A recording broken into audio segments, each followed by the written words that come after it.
মাগো তোমার দুধের দেনা শোধ করা যায় না, গায়ের খাল জুতা করলে তবু হয় না, মায়ের মনে ব্যথা দিও না,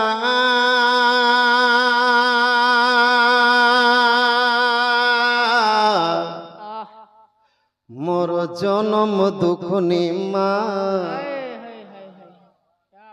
মাগো তোমার দুধের দেনা শোধ করা যায় না, গায়ের খাল জুতা করলে তবু হয় না,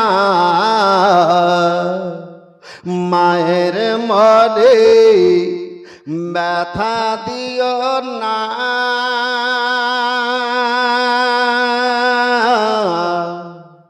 মোর জনম দুঃখনি মা। মা নিজের মুখের অন্ন নিয়ে ছেলেকে খাওয়া, আর মা জননী উপোস থেকে সারা দিন কাটায়, মা নিজের মুখের অন্ন নিয়ে ছেলেকে খাওয়ায়, মা জননী উপোস থেকে সারা দিন কাটায়, আমার মায়ের মতো কেউ হবে না, আমার মায়ের মতো কেউ হবে না, মন জুড়ানো মামা গো তোমার দুধের দেনা শোধ করা যায় না, গায়ের খাল জুতা করলে তবু হয় না, মায়ের মনে ব্যথা দিও না, মোর জনম দুঃখনি মা। সুবহানাল্লাহ। এই মারে পেয়ে কত যুবক মারে বাড়ি থেকে বের করে দিয়েছে। জি, স্ত্রীর কথায় আছে না? আছে না? জি জি। এ যুবক, তোমার মায়ের জন্য যদি তোমার বক্ষের চামটাকে ছিলে রোদ্রে তাপায়িত করে মায়ের জন্য জুতা তৈরি করে দাও, আর তোমার মা সেই জুতা পরিধান করে রাস্তায় চলাফেরা করে, তোমার মা তোমাকে জন্ম দেওয়ার সময়ে প্রসব ব্যথায় জর্জরিত হয়ে যখন কষ্ট করে একবার উহু বলে আওয়াজ করেছিল, সেই উহু আওয়াজের হক আদায় করতে পারবে না। জোরে বলুন। বেশক সুবহানাল্লাহ। আজ সেই মারে পেয়ে যুবক আজ ভুলে আছো? অনেক যুবক দেখবেন দিল্লি বোম্বাইতে থাকে না? জি। বাড়িতে ফোন লাগিয়েছে, স্ত্রীর সঙ্গে ঘন্টা কথা বলছে, 5টা মিনিট সময় হয় না যে একটু মাকে ফোনটা দিতে বলি, যে এই আমার মারে একটু ফোনটা দাও তো, মাকে একটু সালাম করে জিজ্ঞাসা করি তো, মা তুমি ভালো আছো? যুবক, স্ত্রীর সঙ্গে ঘন্টা কথা বলো, তোমারে মানা নাই 100 ঘন্টা তুমি কথা বলো, তো মাঝে মধ্যে দুঃখনি মারে একবার ফোন দিয়ে বলিও, মা তুমি ভালো আছো? জি। তোমার মা তোমার কাছে পয়সা চায় না, একবার তুমি মা বলো, ওই দিক থেকে ফোনে ডাক দিবে, মায়ের কলিজা শীতল হয়ে যাবে। আহা সুবহানাল্লাহ সুবহানাল্লাহ। মা শুধু ছেলের মুখে মা ডাকটা শোনার জন্যই লালাইতো। বাহ, বেশক। এক মা রাত্রে মুখ বাঁকা করে ঘুমিয়ে আছে, আর চোখের পানি দিয়ে বালিশ ভিজাচ্ছে। স্বামী জিজ্ঞাসা করছে, কেন কান্না করছো, কি ব্যাপার? বললো, বলিও না, আজকে সকালে আমার ছেলেকে একটু বকাঝকা করেছিলাম, সকাল থেকে শুরু করে এই সন্ধ্যা হতে চললো, আমার ছেলেটা একবারও আমাকে মা বলে ডাকে নাই। আহা মা বলে ডাকে নাই। এই মা ডাক শোনার জন্য মা চোখের পানিতে বালিশ ভিজাচ্ছে। আল্লাহ মায়ের এই সিনার সঙ্গে আল্লাহ এমন একটা স্নেহের তার জড়িত করেছে। জি ছেলে বোম্বাইতে আছে, ছেলের উপরে কি বিপদ হচ্ছে মা বাড়ি থেকে অনুভূতি করতে পারছে। জি জি জি বেশক হঠাৎ মা বলছে, আজকে আমাকে কেমন যেন লাগছে, ধড়ফড় করছে, কলিজাটা যেন ধড়ফড় করছে, না জানি কি হয়ে গিয়েছে। তার 5 মিনিট পরে ফোন আসছে যে আপনার ছেলে 4তলা বিল্ডিং থেকে নিচে পড়ে গিয়েছে। আল্লাহ ছেলে কোথায়? বোম্বাই। মা বাড়ি থেকে বসে বসে অনুভূতি করতে পারছে। এর নাম হলো মা। জোরে বলো আল্লাহু আকবার সুবহানাল্লাহ এর সুবহানাল্লাহ নাম হলো মা। যুবক, সেই মায়ের কলিজায় আগুন দিও না না। আলোচনা এই বিষয় করব। মাকে ভালোবাসেন তো? জি গজলটা বলছিলাম, ভালো লাগছে না রে যুবক? জি জি একটা ছন্দ আর আছে, বলবো? ভালো লাগছে? মাকে কারা কারা ভালোবাসেন একটু 2 হাত উঠিয়ে বলেন ইয়া রাসূলুল্লাহ। ইয়া রাসূলুল্লাহ মাশাআল্লাহ, সবাই হাত উঠিয়েছেন। মার স্তনের দুধ খেয়ে আমি বড় হয়েছি, বাহ বেশক আর সেই মারে ভুল করে দুঃখ দিয়েছি। মার স্তনের দুধ খেয়ে আমি বড় হয়েছি, আর সেই মারে ভুল করে দুঃখ দিয়েছি। আমি ভালোবাসার মোহে পড়ে, আমি ভালোবাসার মোহে পড়ে তোমাকে চিনলাম না মা গো, তোমার দুধের না শোধ করা যায় না। গায়ের খাল জুতা করলে তবু হয় না, মায়ের মনে ব্যথা দিও না।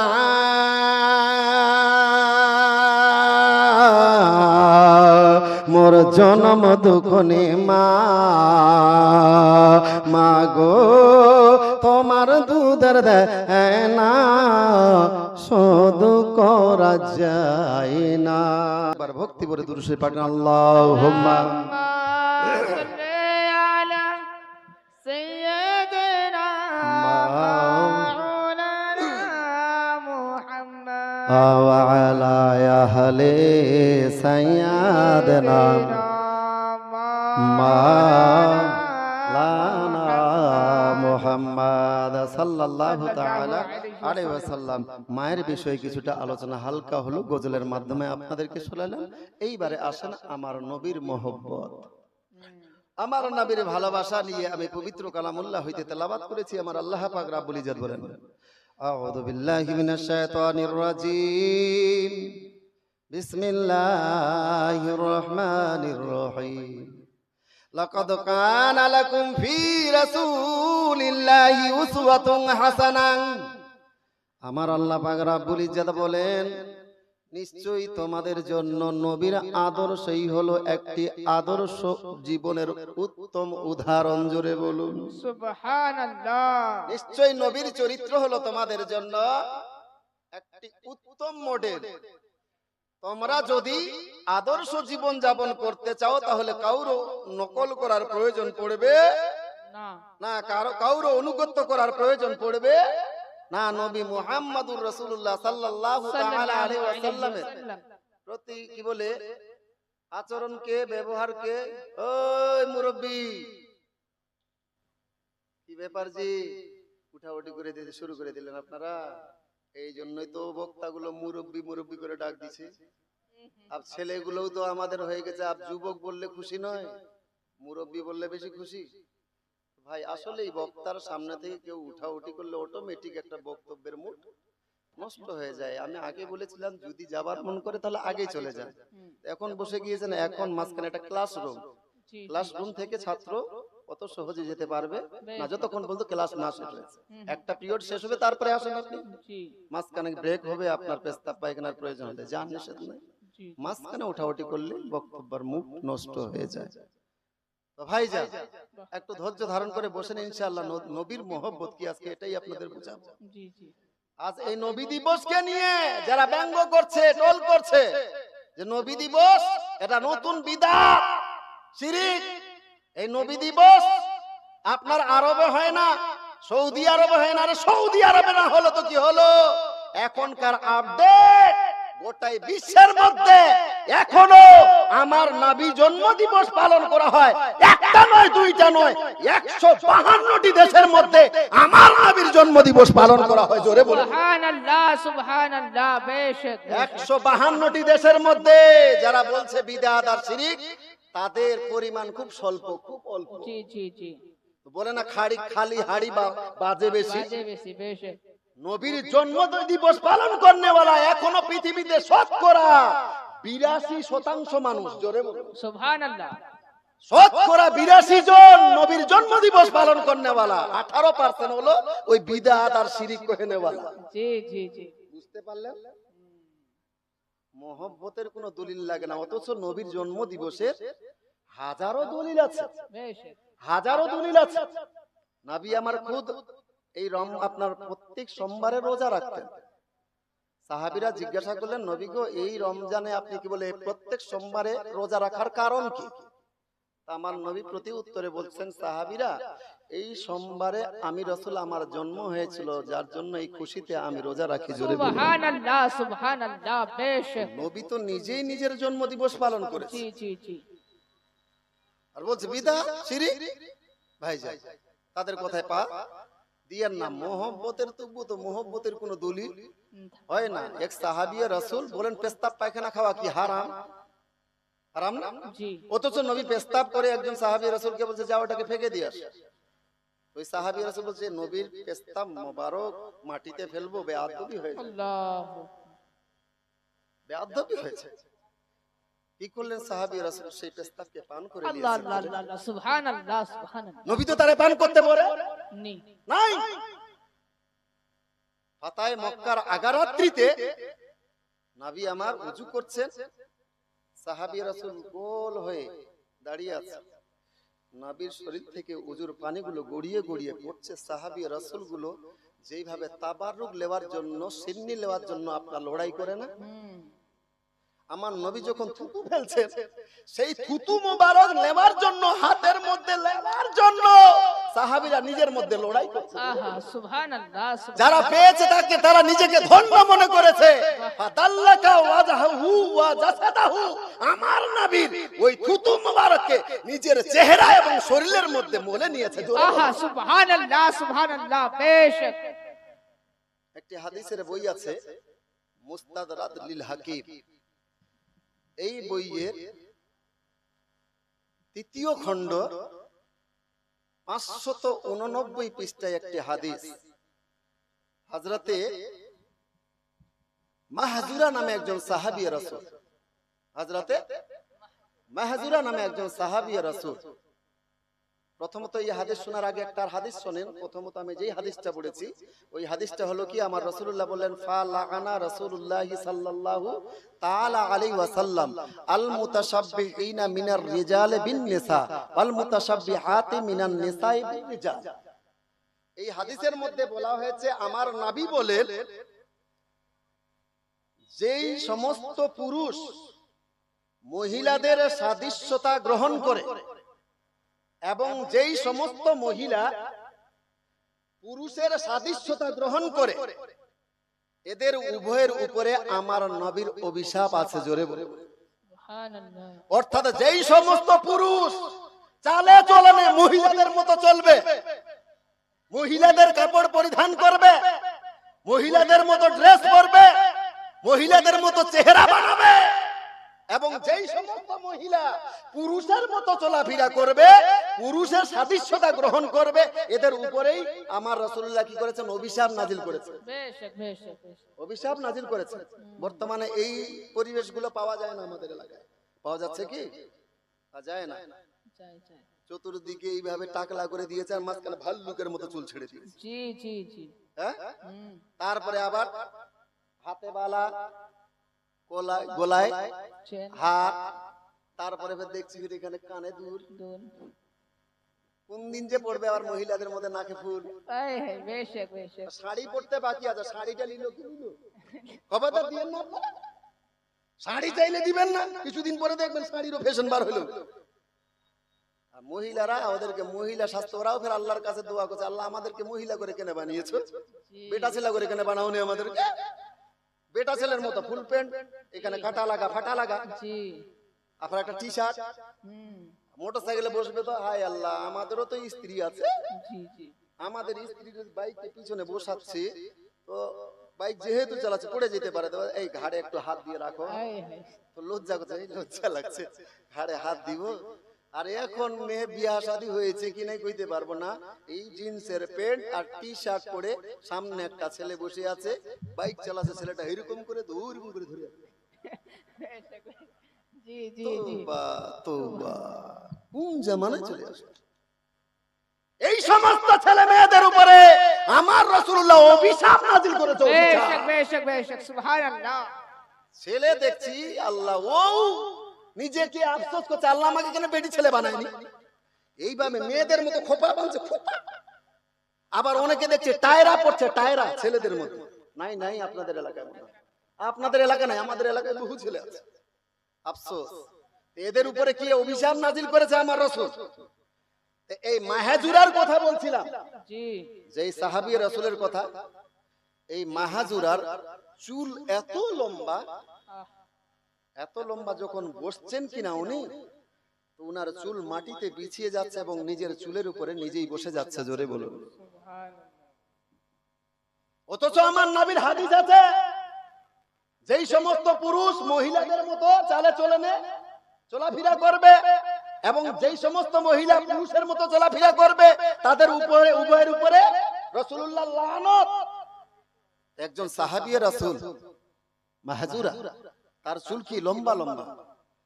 সাহাবীদের মধ্যে যেন প্রশ্ন হলো, সাহাবীরা বলতে লাগলো চলো মাহজুরার কাছে যাই।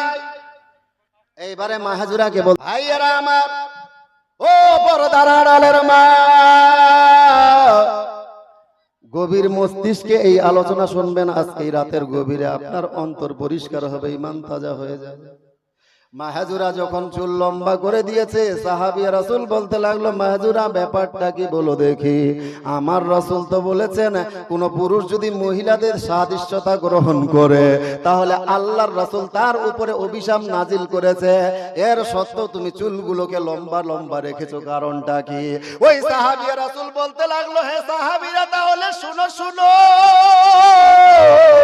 আমি মাহাজুরা আমার চুল লম্বা রাখার কারণ হলো আমি যখন ছোট ছিলাম ওই টাইমে আমার মা আমাকে সঙ্গে করে আমার রাসূলের দরবারে নিয়ে গিয়েছিল। আমার রাসূলের দরবারে যখন নিয়ে যায়, আমার রাসূলের সামনে আমার মা বলেছিল, ইয়া রাসূলুল্লাহ, ইয়া হাবিবাল্লাহ, হুজুর এ হলো আমার সন্তান মাহজুরা, তার জন্য একটু দোয়া করে দেন। ইয়া রাসূলুল্লাহ, আমার ছেলের জন্য দোয়া করেন। হযরতে মাহজুরা বলতে লাগলেন, হে সাহাবীরা, আমার মায়ের কথা মতো আমার রাসূলুল্লাহ আমার জন্য দোয়া করলেন। দোয়া করার সাথে সাথে আমার রাসূলের নবুয়াতি হাত আমার মাথার উপরে রেখে দিলেন। আমার রাসূলুল্লাহ আমার মাথার উপরে হাত বুলিয়ে দিয়েছেন। হে সাহাবীরা, সেই দিন থেকে আমি মাহজুরা বড় টেনশনে পড়ে গেলাম যে আমার রাসূল আমার মাথার উপরে হাত রেখেছে, এই হাতে স্পর্শ হওয়া চুল আমি কি করে কাটবো? আজকে যদি চুলটা কাটি তাহলে সেই চুলটা নোংরা জায়গায় ফেলতে হবে, আমার চুলটা কাটতে হয়তো কোনো নালাতে ফেলে দিতে হবে। আমার রাসূলের নবুয়াতি হাত আমার চুলের উপরে লেগে যাওয়া, যার জন্য আমার আহলে খানদানকে বলেছি, আমি যদি মরেও যাই এই মাহজুরার চুল তোমরা কাটিও না। আমার রাসূলের হাতে যেই চুল সম্পর্ক স্পর্শ হয়েছে, আমি মাহাজুরা সেই চুলকে কাটতে পারবো না। সুবহানাল্লাহ সুবহানাল্লাহ বেশক চিন্তা করতে পারে, চুল শুধু টাচ হয়ে যায় আমার রাসূলুল্লাহর হাতে। আমার নবী কি বলেছিলেন ওকে, এ মাহাজুরা তুমি চুলগুলোকে ছেড়ে দিও? মহব্বতের নাম হলো মহব্বত, মহব্বতের কোনো দলিল লাগে না। মাহাজুরা বলল যে আমার রাসূলুল্লাহর হাত আমার চুলের সঙ্গে টাচ হয়েছে, এই চুল আমি কাটতে পারবো না নোংরা জায়গাতে ফেলতে পারবো না, নালাতে ফেলতে পারবো না না বলে মাহাজুরা লম্বা করে চুল করে দিয়েছে, এমন লম্বা যে নিজেই ওই চুলের উপরে বসে যাচ্ছে। এটা তো শুধু চুল। এই হাজরাতের পরে আমার বড় দাদার পরে একটা নুরানি চেহারা দেখবেন, ওখানে শুধু নবীর চুল নয়, আমার রাসূলের খুন আছে। জোরে বলুন, আমার রাসূলের আওলাদ, আমার রাসূলের খুন যার মধ্যে মিশ্রিত আছে, সে আওলাদের রাসূল হুজুর আজমিয়া আসবেন কিছুক্ষণ পর, নুরানি চেহারা দর্শন করবেন। ভাইজান আলোচনা করতাম কিন্তু আমার বড় ভাই এসে বন্ধ করে দিল, আর আলোচনা করা যাবে না। তো একটা ছোট্ট করে গজল বলি নাকি, বন্ধ করে নেই? হ্যাঁ, তো যাই হোক, গজল দুইটা গজল ইনশাআল্লাহ শুনতে ভালো লাগবে, একটু মনের সুখে শুনবেন, আর পারলে আমার সঙ্গে গুনগুন করে পড়বেন, ভালো লাগবে। পড়বো তো? পড়েন তাহলে ইনশাআল্লাহ। আগে আওয়াজ করিয়েন না। ভুলে যেতে চাইলে ভোলা যায় না, জোরে। ভুলে যেতে চাইলে, ভুলে যেতে চাইলে ভোলা যায় না, ভুলে যেতে চাইলে না। আমার জান মদিনা, আমার প্রাণ মদিনা, আমার জান মদিনা, আমার প্রাণ মদিনা, ভুলে যেতে চাইলে ভোলা যায় না, ভুলে যেতে চাইলে। ভোলা যায় না বেশক। ভালো লাগে না মনে হয় নাকি? আওয়াজ করেন না একটু, নবীর মহব্বতে। হ্যাঁ, সোনার মদিনা দিয়ে গজল শুনে ইনশাআল্লাহ ভালো লাগবে। কবি বলছে সোনার মদিনা বহু দূরে, সোনার মদিনা বহু দূরে, কিন্তু মদিনাওয়ালা আমার অন্তরে, কিন্তু মদিনাওয়ালা আমার অন্তরে। সোনার মদিনা বহু দূরে, সোনার মদিনা বহু দূরে, কিন্তু মদিনাওয়ালা আমার অন্তরে, কিন্তু মদিনাওয়ালা আমার অন্তরে। এটা বলা যাবে না, কিন্তু মদিনাওয়ালা আমার অন্তরে, কিন্তু মদিনাওয়ালা। রাসূল তুমি শুনো গো আমার ফরিয়াদ, চুমু খেতে বাড়াইয়া দাও নুরানি হাত, চুমু খেতে বাড়াইয়া দাও নুরানি হাত। রাসূল তুমি শুনো গো আমার ফরিয়াদ, চুমু খেতে বাড়াইয়া দাও নুরানি হাত, চুমু খেতে বাড়াইয়া দাও নুরানি হাত। আমার অন্তর জুড়ে মদিনায় আছে রে, অন্তর জুড়ে মদিনায় আছে রে, সেই মদিনায় কবে যাব মন মানে না রে, সেই মদিনায় কবে যাব মন মানে না রে। সোনার মদিনা বহু দূরে, সোনার মদিনা বহু দূরে, কিন্তু মদিনাওয়ালা আমার অন্তরে, কিন্তু মদিনাওয়ালা আমার অন্তরে। একটা ছোট্ট করে আর শুনুন, কবি বলছে তুমি মানলে মানো, না মানলে মন মানো না,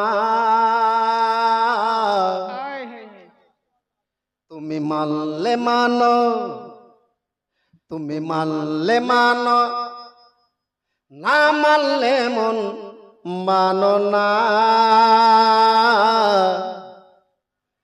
আশিকেরি আসল জান্নাত সোনার মদিনা, আশিকেরি আসল জান্নাত সোনার মদিনা।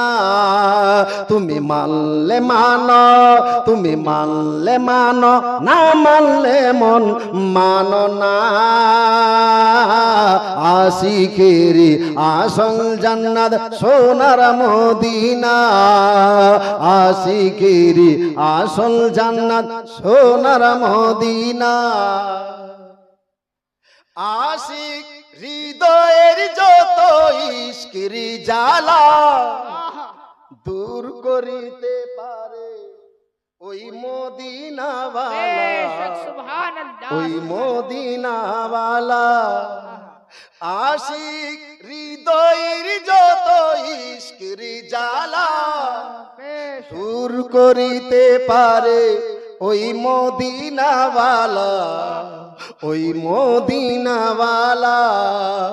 মদিনা মদিনা বলে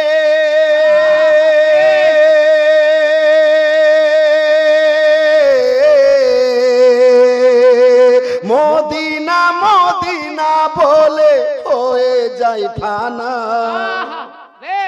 আশিকেরি আসল জান্নাত সোনার মদিনা, আশিকেরি আসল জান্নাত সোনার মদিনা। তুমি মানলে মানো, তুমি মানলে মানো, না মানলে মন মানো না। আশিকেরি আসল জান্নাত সোনার মদিনা, আশিকেরি আসল জান্নাত সোনার মদিনা। আমরা সুন্নি মদিনা ছাড়া কিছু বুঝি বুঝি না। এর জন্য তো মদিনা যাওয়ার জন্য সবাই পাগল। আরো একজন কবি ছোট্ট ভাষায় বলছে, তাদের ভাষায় চিটাইয়া ভাষা, কি বলছে? টিয়া নাই পয়সা নাই যাব সোনার মদিনা, আমি কেমনি যাব সোনার মদিনা। আল্লাহ কেমনি যাব সোনার মদিনা। টিয়া নাই মানে টাকা নাই, বুঝতে পারলেন? আরো একজন কবি বলছে কি, যদি ছোট একটা পাখি হইতাম, যদি ডানা ওয়ালা পাখি হইতাম, জোরে যদি ছোট একটা পাখি হইতাম, যদি ডানা ওয়ালা পাখি হইতাম, একটা আউড়াল দিয়া সে মদিনাতে যাইতাম। হাইরে একটা আউড়াল দিয়া সে মদিনাতে যাইতাম, যদি ছোট একটা পাখি হইতাম, যদি ডানা ওয়ালা পাখি হইতাম, একটা আউড়াল দিয়া সে মদিনাতে যাইতাম। হাইরে একটা আউড়াল দিয়া সে মদিনাতে যাইতাম। এদিকে সেদিকে ঘুরে বেড়াইতাম, মেলিয়া ডানা যেথায় পড়েছিল নবীর কদম খানা। এদিকে সেদিকে ঘুরে বেড়াইতাম, মেলিয়া ডানা যেথায় পড়েছিল নবীর কদম খানা।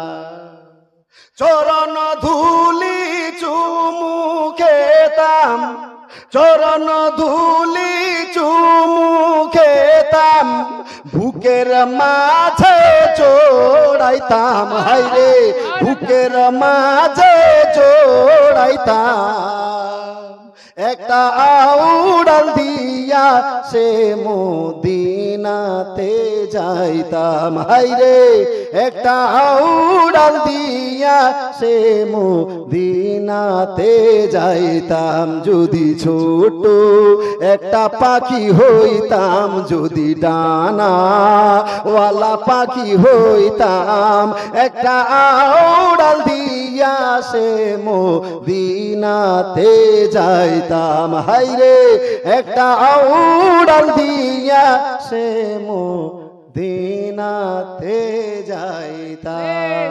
সুবহানাল্লাহ সুবহানাল্লাহ। আমার বড় ভাইকে অনেকক্ষণ বিরক্ত করাইলাম, হাজরা তো বিরক্ত হয়ে গেছেন, সময় শেষ। ইনশাআল্লাহ পরক্ষণে এলাকায় আসলে এই মাথাতে এতগুলো গজল আছে, গোটায়